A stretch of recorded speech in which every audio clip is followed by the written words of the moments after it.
अस्सलाम वालेकुम dear students, hope so all of you will be fine and doing well. मैं एहसान सालार अपनी YouTube channel platform Salar English lab से एक दफ़ा फिर नए लेक्चर के मैं आपकी खिदमत में हाजिर हूँ। जैसे कि डियर स्टूडेंट्स, हमने कल के लेक्चर में डिस्कस किया था प्रेजेंट कॉन्टिन्यूस एक टेंस था हमारा, उस पर हमने 3 लेक्चर्स लेकर के उसको हमने ख़त्म कर दिया था। आज की जो क्लास है उसमें हमने फिर से आज 2 टेंसेस को कंपेयर करना है। कंपैरिजन में देखेंगे उन 2 टेंसेस को, और फिर जब कंपैरिजन हो जाएगा मैं आपको रास्ता बताऊंगा कि आपने इस पे सेंटेंसेस के फॉर्मेशन कैसे करना है।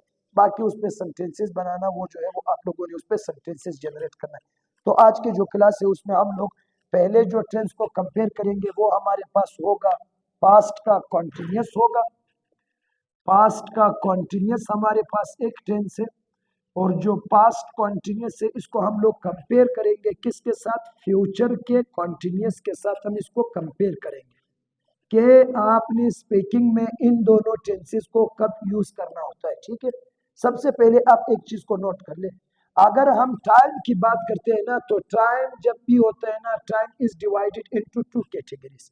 एक वो टाइम होता है जो रियल टाइम है, और एक वो टाइम है जो अनरियल टाइम है। रियल टाइम कौन सा होता है? 2 टाइम रियल्स होते हैं, एक प्रेजेंट है और एक पास्ट। लेकिन अनरियल टाइम कौन सा होता है? फ्यूचर जो है वो अनरियल टाइम है, क्योंकि प्रेजेंट है तो उसको मैं एक्सपीरियंस कर रहा हूँ ना, पास्ट है तो उसको मैंने एक्सपीरियंस किया है, देखा हुआ ना। लेकिन जब बारी आ जाती है फ्यूचर की, तो future is not a real time, because future has not arrived yet, we have not experienced future yet. तो फ्यूचर अनरियल टेंस में आ जाते हैं। जब फ्यूचर अनरियल में आ जाते हैं तो याद रखना, फिर फ्यूचर को हम किससे बताते हैं? मोडल वर्ब से बताते हैं। वो वर्ब जो आपका मूड बताते हैं वो मोडल्स होते हैं। तो ये कहाँ से शुरू हो जाती है बात? माइट से शुरू हो जाती है। माइट के बाद मे आ जाता है, मे के बाद विल है, और विल के बाद क्या आ जाता है? शल आ जाता है। तो याद रखना, might is used for 25% of possibility, इसी तरह may is used for 50% of possibility, will is used for 79, while shall is used for 99% of possibility. So we have overall 13 modals: can, could, will, would, shall, should, may, might, ought to, must, need, here, used to, all these are modals. और याद रखना, models का एक rule होता है कि modal verb जब भी आ जाए, मॉडल वर्ब को हमेशा अपने साथ कौन सा फॉर्म चाहिए होता है? फर्स्ट फॉर्म चाहिए। तो मॉडल जब भी आ जाए उसके बाद हमेशा फर्स्ट फॉर्म आता है। तो अब यहाँ पे ये 4 मॉडल्स जो दिखाते हैं फ्यूचर, तो ये 4 मॉडल्स फ्यूचर के लिए आ जाएंगे, और कॉन्टिन्यूस को हमेशा वर्ब के किस फॉर्म से दिखाया जाता है? आईएनजी वाले फॉर्म से। तो यहाँ भी कॉन्टिन्यूस है और यहाँ भी कॉन्टिन्यूस है, तो इन दोनों में आईएनजी लगेगा। पास्ट को वर्ब टू बी के साथ फैमिली आपको पता है, आर एम बी इसका फर्स्ट फॉर्म है, are am be first form है।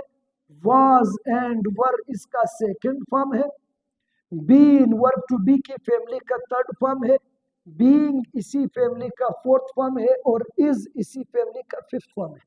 तो पास्ट पूरी इंग्लिश में जब भी दिखाया जाता है, वो याद रखना वर्ब टू बी से, वो सेकंड फॉर्म से दिखाया जाता है।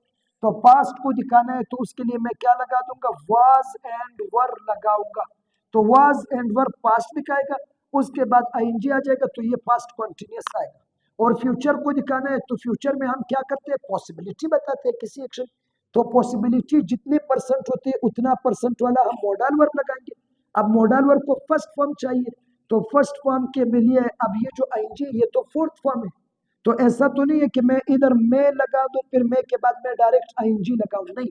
तो यहाँ पे मुझे एक वर्ब टू बी भी चाहिए, क्योंकि कॉन्टिन्यूस जब भी बनाना है याद रखना उसका फार्मूला होता है बी प्लस आईएनजी। तो एक वर्ब टू बी होगा, एक आईएनजी होगा, फिर वो कॉन्टिन्यूस बनेगा। तो जिस तरह इधर देखिए, वर्ब टू बी है फिर उसके बाद आईएनजी है। प्रेजेंट कॉन्टिन्यूस में इज आर एम था फिर आईएनजी। लेकिन यहाँ पे ये मॉडल है और मॉडल को फर्स्ट फॉर्म चाहिए, और ये आईएनजी है, आईएनजी फोर्थ फॉर्म है। और आईएनजी खुद कॉन्टिन्यूस नहीं दिखाते, उसके साथ बी की फैमिली का एक वर्ब होना चाहिए। तो मैंने क्या कर दिया? बी की फैमिली से जो फर्स्ट फॉर्म था वो मेरा खुद बी था, तो बी मैं इन्हीं के साथ लगाऊंगा।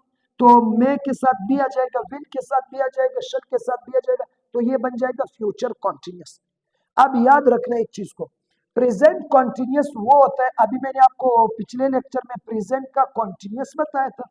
प्रेजेंट कॉन्टिन्यूस में भी आईएनजी तो लगेगा, लेकिन इधर वर्ब टू बी, तो प्रेजेंट फर्स्ट और फिफ्थ फॉर्म से दिखाना है, तो इज फिफ्थ फॉर्म है और फर्स्ट फॉर्म है आर एम, तो ये प्रेजेंट दिखाएंगे आपको। और आईएनजी जो है वो आपको कॉन्टिन्यूस दिखाएगा। तो प्रेजेंट कॉन्टिन्यूस वहां यूज होता है कि जब कोई एक्शन आपके बातों के दौरान चल रहा हो। मिसाल के तौर पर सेंटेंस क्या है, सेंटेंस है आप मेरे सामने बैठे हो, मैं कह रहा हूँ कि जी आपको किसी ने कॉल किया कि सर क्या करे, तो आपने कहा कि ही सिंगुलर उसके साथ इज आ गए। कॉन्टिन्यूस करना है तो टेकिंग लगा दिया कि ही इज टेकिंग क्लास, वो क्लास ले रहा है, प्रेजेंट कॉन्टिन्यूस, काम चल रहे। जब आप बात करें तो एक्शन प्रेजेंट में कंटिन्यू है और ये एक रियल टेंस है, काम आपके बातों के दौरान ही चल रहे। आप मेरे सामने बैठे हो, कोई आपको कॉल करता है टीचर क्या करे, आप उसको कहते हो जी वो क्लास ले रहा है, तो ये बन जाता है आपका प्रेजेंट कॉन्टिन्यूस।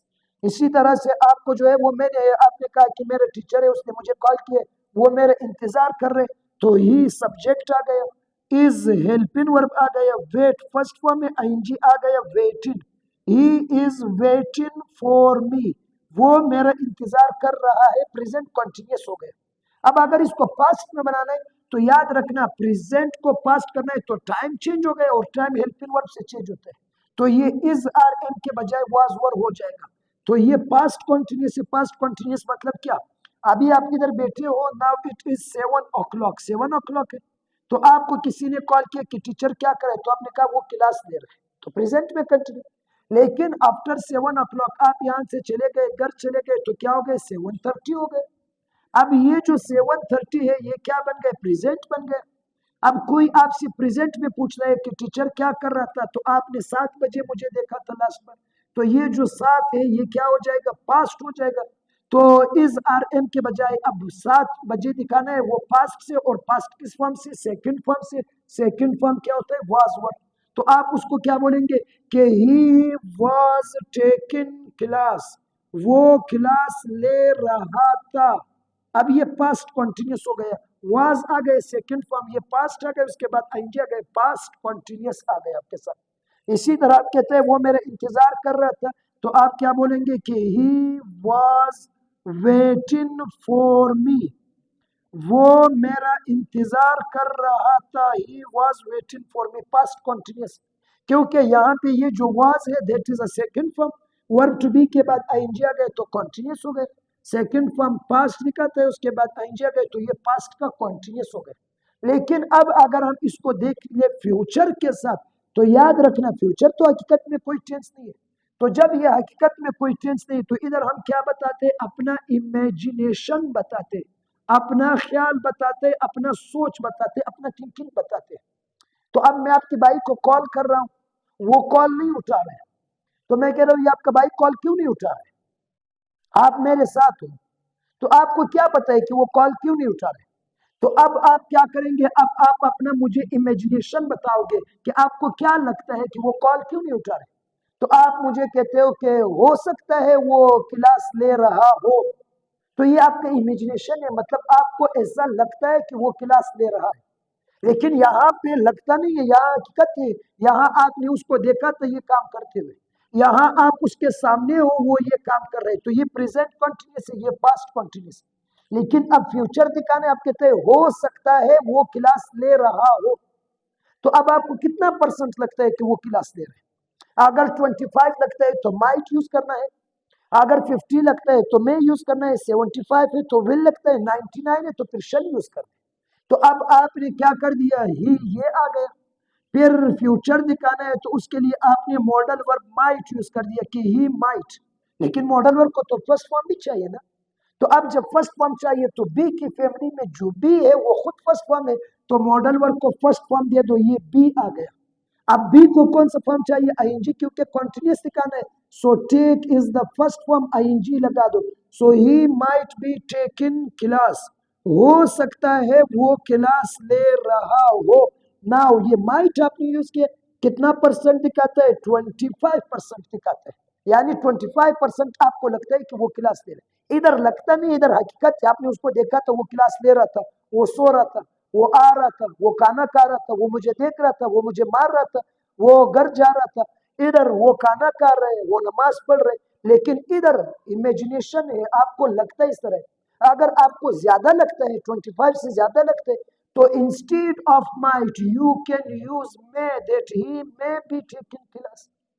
मैं, अब मैं है तो इट शोज 50%, इससे भी ज्यादा लगता है 75, तो आप बोलते ही will be taken class, now 75 आ गए।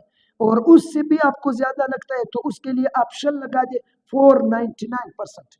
एक मिसकंसेप्शन ये बनाया गया कि ये जो शल है इसको आपने सिर्फ आई और वी के साथ यूज करना है, इस तरह का ये कॉन्सेप्ट गलत है। आई वी सबके साथ लग जाता है, नंबर एक। नंबर दो, कहा यह जाता है कि ये जो विल शल है ये ओल्ड, ये शल ओल्ड हो गया, बस आजकल सिर्फ विल लगता है, ये बात भी गलत है। शल यूज होता है हायर नंबर ऑफ पॉसिबिलिटी दिखाना, विल यूज होता है उससे लेसर नंबर दिखाना, और मे और माइट यूज होता है 50 और 25% की पॉसिबिलिटी के लिए। तो अब आप कोई भी एक्शन जब आपको लगता हो कि वो ये काम कर रहा है तो आप फ्यूचर कंटिन्यूस, जब आपने उसको देखा हो कि वो ये काम कर रहा था पास्ट कंटिन्यूस, और जब वो आपके सामने है तो फिर ये प्रेजेंट कंटिन्यूस।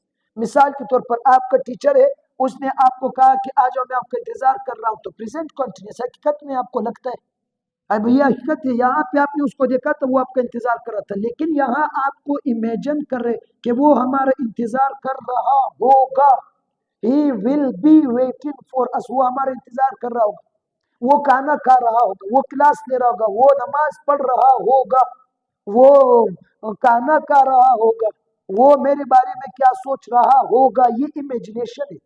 फ्यूचर के हमारे पास चार टेंसेज है, future indefinite, future continuous, future perfect, future perfect continuous. Future की कोई भी टेंस आ जाए वो अनरियल टेंस है, वहां हम इमेजिनेशन बताते हैं। रियल जो टाइम्स है वो सिर्फ दो है, या तो प्रेजेंट है या तो पास्ट, क्योंकि प्रेजेंट हमने देखा है, पास्ट प्रेजेंट हम देख रहे हैं, पास्ट हमने देखा है। तो ये चार मॉडल्स होते हैं जो फ्यूचर दिखाते हैं। बस इसके बाद बी लगाओ, फिर जो भी एक्शन है उसको कॉन्टिन्यूस कर दो। So he might be offering prayer, he may be offering prayer, या विल बी या शल बी, आप कुछ भी लगा लें, इन दोनों का बन जाएगा वो नमाज पढ़ रहा होगा, और इनमें आ जाएगा उर्दू हो सकता है वो नमाज पढ़ रहा हो, so he might be offering prayer, हो सकता है वो खाना खा रहा हो, so he might be taking food, या वो खाना खा रहा होगा, so he will be taking food. Be लगेगा, इन सब के बाद बी लगेगा, बी को फिर आपने आईएनजी देना है, क्योंकि बी प्लस आईएनजी कॉन्टिन्यूस हो गए तो ये फ्यूचर आ गया और ये आपके साथ कॉन्टिन्यूस आ गया। लेकिन सेकंड फॉर्म था तो ये पास्ट हो गया और ये आपके साथ कॉन्टिन्यूस आ गया। सब्जेक्ट ऑब्जेक्ट को नहीं देखा जाता है, सब्जेक्ट ऑब्जेक्ट को they are used in all tenses. असल में हेल्पिंग वर्ब्स है जो आपको टाइम बताते हैं, हेल्पिंग वर्ब्स आपको टाइम बताएंगे, और जो मेन वर्ब होगा वो एक्शन दिखाएगा। एक्शन कंटिन्यू है तो आईएनजी, और सेकंड फॉर्म पास्ट से दिखाया जाता है तो पास्ट के लिए हमने सेकंड फॉर्म को यूज किया। अब यहाँ पे जितने भी सेंटेंसेस नेगेटिव बनाना है तो इसके बाद नोट करो वो खाना नहीं खा रहे, इधर करो वो खाना नहीं खा रहा, तो इधर कर ले वो खाना नहीं खा रहा होगा, या वो क्लास नहीं ले रहा होगा, या वो घर नहीं आ रहा होगा। इंट्रोगेटिव करना है तो यही जो टाइम दिखाने वाले वर्ब्स होते हैं उसको सब्जेक्ट से पहले रखा जाता है। अब इसी तरह सेंटेंस मैं कह रहा हूं कि वो क्या कर रहा है, so what is he doing, present पूछ रहे हो, what is he doing, present का कॉन्टिन्यूस है, ये प्रेजेंट आ गया, ये कॉन्टिन्यूस आ गया। अगर पास्ट करना है तो कर दे व्हाट वाज ही डूइंग, वो क्या कर रहा था। अगर फ्यूचर करना है तो इधर विल लगा दो, शल लगा दो, फिर ये जो बी है, बी को सब्जेक्ट के बाद रखना है, so what will he be doing, वो क्या कर रहा होगा। What will he be teaching, वो क्या पढ़ा रहा होगा। अभी एक बंदा कहीं जा रहा है, आप उससे पूछते हो कि वो बंदा कहाँ जा रहा है, so where is he going, वो कहाँ जा रहा है, प्रेजेंट का कॉन्टिन्यूस। आप उससे हकीकत पूछ रहे हैं। अगर पास्ट का करना है वो बंदा गुजर गया, वेयर वाज ही गोइंग, वो कहाँ जा रहा था। और अगर फ्यूचर करना है, एक बंदा जा रहा है, आप खुद अपने साथ इमेजिन करते हो, इमेजिनेशन करते हो कि ये कहाँ जा रहा होगा। सो क्या बन जाएगा, वियर विल आ गया, मॉडल वर्ब को फर्स्ट फॉर्म चाहिए, ही के बाद बी लगा दो, so where will he be going, वो कहाँ जा रहा होगा। Where will he be sitting, वो कहाँ बैठा होगा। Where will he be standing, what will he be doing now, वो अभी क्या कर रहा होगा। तो फ्यूचर कॉन्टिन्यूस इमेजिनेशन है, प्रेजेंट और पास्ट असल में टाइमिंग है, ये हकीकत में दो टाइमिंग्स है, वो इमेजिनेशन। तो फ्यूचर को जब भी दिखाना होता है दीज मॉडल्स आर यूज्ड, फिर चाहे फ्यूचर इंडेफिनिटिव, फिर चाहे future perfect, future perfect continuous, these models are used to demonstrate future in your times, and we have continuous after them, so be will be used and be will be followed by ing form, तो वो बन जाएगा continuous बन जाएगा। तो future continuous, past continuous, present continuous तीनों आपके सामने है। तीनों में मैंने कंपैरिजन कर दिया। अब आप उसमें से वर्ब्स लगा करके उसका आईएनजी फॉर्म बना करके इसको यूज करते जाए, अपने साथ बोलते जाए। This will help you upgrade your skills of spoken as well as your writing. तो यही तरीका है कि फार्मूला मैंने बताया, उस पर सेंटेंसेस मैंने बनाया, उसको समझाया मैंने। Now we have thousands of verbs. अब जो जो आपको वर्ब्स मिलते हैं वो आप इसी में से लगाते जाओ। एडमोनिश, किसी को सजा देना, किसी को बुरा भला कहना, किसी को डांटना। सो ही वाज एडमोनिशिंग हिम, वो इसको एडमोनिश कर रहा था, डांट रहा था। वो अपने बेटे को डांट रहा होगा। So he will be admonishing his son, scolding his son, rebuking his son. अब ये आपके पास इस तरह की वर्ब्स उठाते हैं तो आप उसका आईएनजी फॉर्म बना करके इसी पैटर्न में यूज करते जाना, साथ में बोलते जाना। This will make you a speaker as well as the writer of this language. तो आज के लेक्चर में मैंने तीनों टेंसेस का कंपैरिजन आपके साथ किया, प्रेजेंट, पास्ट, फ्यूचर, कॉन्टिन्यूअस का कंपैरिजन किया। इंशाल्लाह कल के लेक्चर में मैं इन्हीं तीन टेंसेस का कंपैरिजन करूंगा परफेक्ट कॉन्टिन्यूअस के साथ, और वहां मैं आपको समझाऊंगा कि क्या फर्क होता है सिंपल कॉन्टिन्यूअस में और परफेक्ट कॉन्टिन्यूअस में। तो आज के लिए इतना ही काफी। ये जो मेरे लेक्चर्स होते हैं, ये जो मेरे चैनल है, आपसे रिक्वेस्ट यही है कि जो चैनल है उसको आप सब्सक्राइब कर ले, मेरे वीडियोस आप अपने दोस्तों के साथ शेयर कर ले, ताकि मैं एक लार्ज नंबर ऑफ स्टूडेंट्स को मैं कवर कर सकूं। उनके लिए भी ये बेनिफिशियल रहे, वो इनके लिए भी प्रॉफिटेबल रहे, और ये साथ में मुझे भी इनकरेज करते हैं। तो आज के लिए इतना ही काफी। इंशाल्लाह मिलते हैं कल के लेक्चर में। अल्लाह हाफिज।